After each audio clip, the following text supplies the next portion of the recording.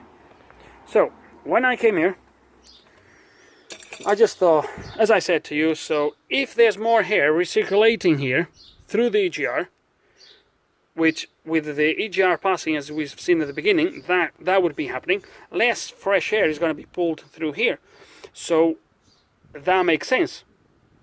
Now, if you have too much air coming through here, it should show that the EGR is blocked, so there's no air coming through. So it should show airflow too low, or EGR flow too low.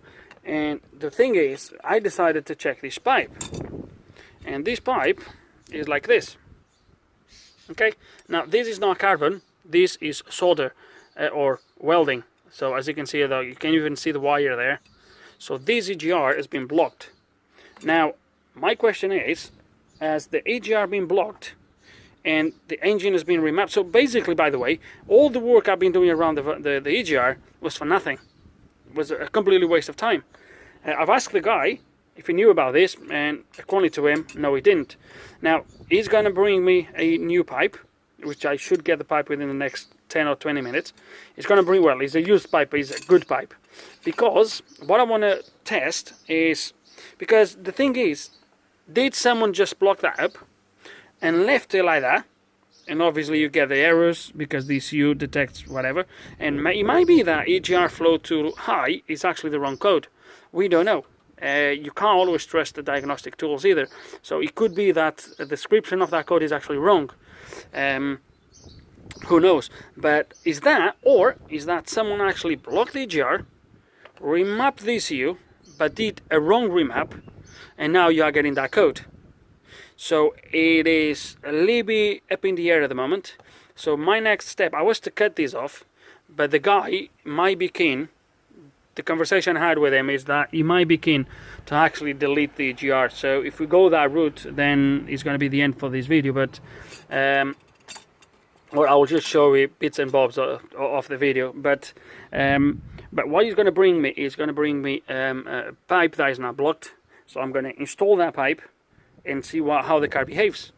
And that's basically it, guys. But I've wasted my time because of that, honestly.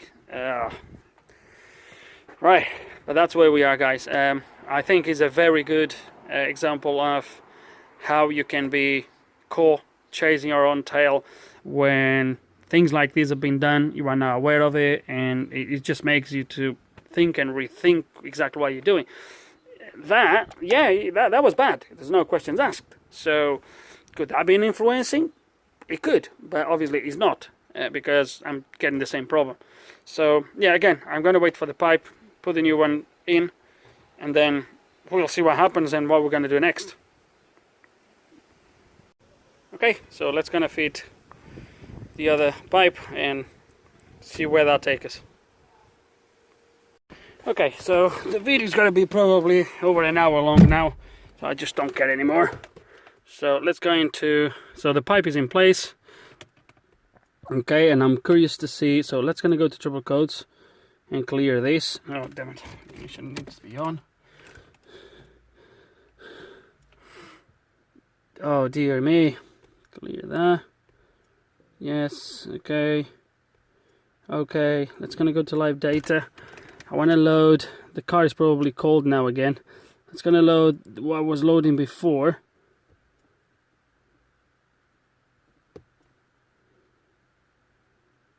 And then was my EGR there to the top. Okay, let's gonna start.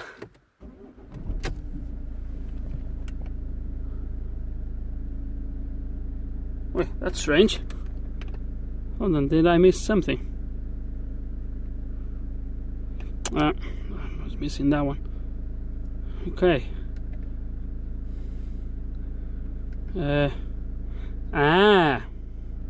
Okay, so completely different, guys.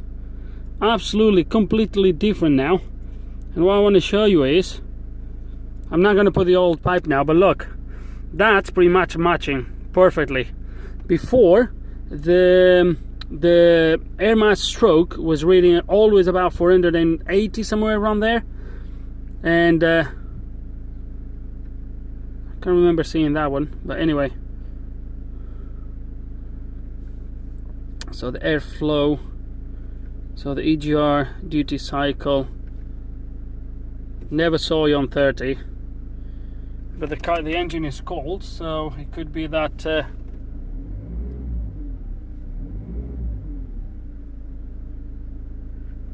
unless it was because it was not detecting flow and the ECU was just doing all sort of weird things, but these values are now definitely matching.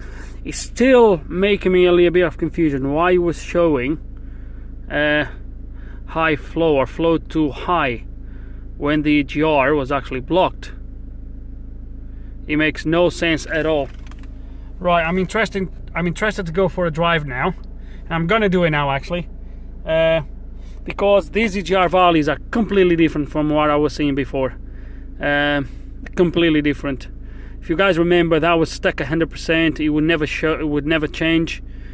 You guys remember? And then actually would change when I was throttling off. So if I was cruising, I took my throttle, my pedal off the accelerator. The EGR value there would drop down to about 9.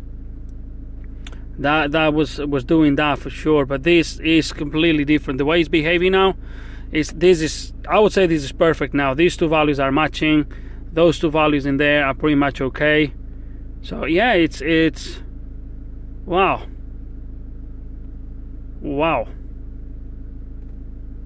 Right, let's gonna go for a drive, and I think we might got the problem fixed. I'm gonna hope that no one's been messing about with the software in the ECU, and that the only thing they did was actually that blocking the pipe. I really hope so. Oh my god, I really hope so, because otherwise that means ECU out and all that good stuff. So yeah, let's gonna go for a drive and see how he behaves.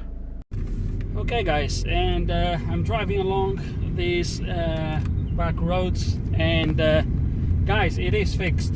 It is definitely fixed.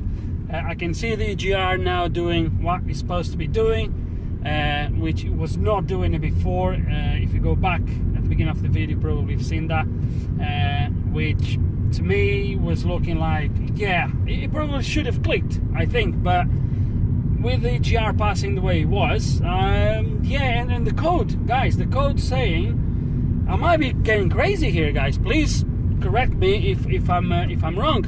Let me move the camera just a tiny bit, so you can look at those values. But yeah, it is. I can't drive too fast because it's a little bit a bumpy road. But yeah, am I getting crazy, or that EGR flow too high, it makes literally no sense whatsoever. And even less after found that the EGR was actually blocked. Not the EGR, but the pipe that would feed the gases from the EGR to the intake, that was blocked up. So essentially it was a blocked EGR. So am I getting crazy, or that code makes no sense whatsoever? Because if the code would have showed flow too low, I would think straight away EGR is not opening, or it's clogged, it's blocked somewhere. But too high, it just makes no sense, guys, honestly. And yeah, lesson learned, I think, for the next time. I'm really confident that this is fixed. I've been driving the car now. I don't know if you can see the time on the Maxi seats, probably not. But I'm driving now, so what's the time now? No, the clock on the car is wrong.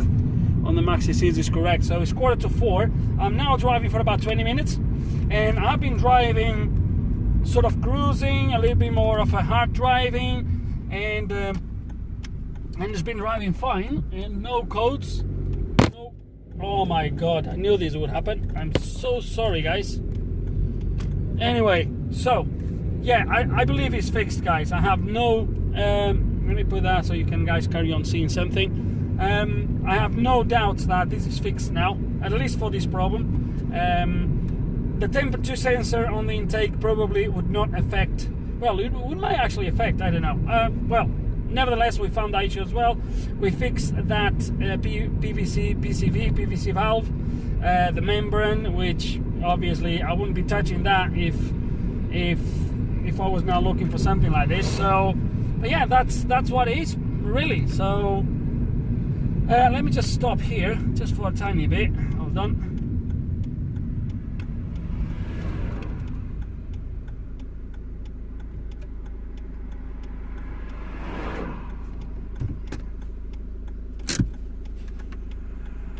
Yeah, I've hit that guy on the way when I was driving the other way, and I thought if he's still alive I will take it home and I will look after him, but he's dead. Okay, guys, I promise I haven't done it deliberately. The guy literally just crossed in front of me, and I couldn't really move out of the way. So yeah, he committed suicide, unfortunately.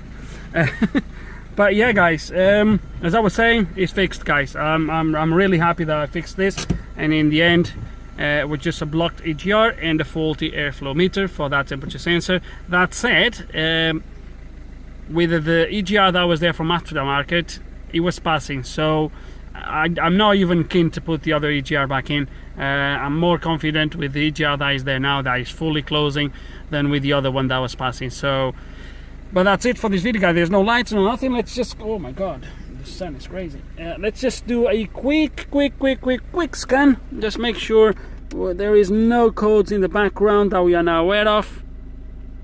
There we go, no codes. That's it. I don't know how long is going to be this video. Don't know if we're going to find any useful. Please guys, leave in the comments below what you think about this flow too high when I have the EGR blocked. EGR flow too high, unless it just clicked now. Unless the EGR flow too high, unless the flow too high is referring to the intake and not to the EGR. I'm gonna look like a twat if that's the case. Oh well, too bad. Anyway, we fixed the problem, guys. That's the main thing.